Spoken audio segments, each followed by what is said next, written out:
Hello, today I'm in Audi A3. In this video I'll show you how to change mode for the special button on the steering wheel.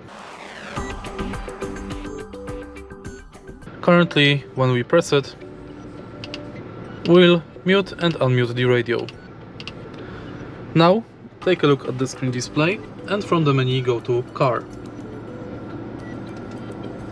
Enter Vehicle Settings, Steering wheel button and select Mode for the special button.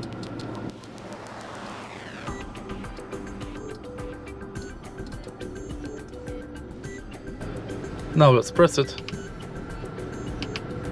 and we can change driving mode. And that's basically it.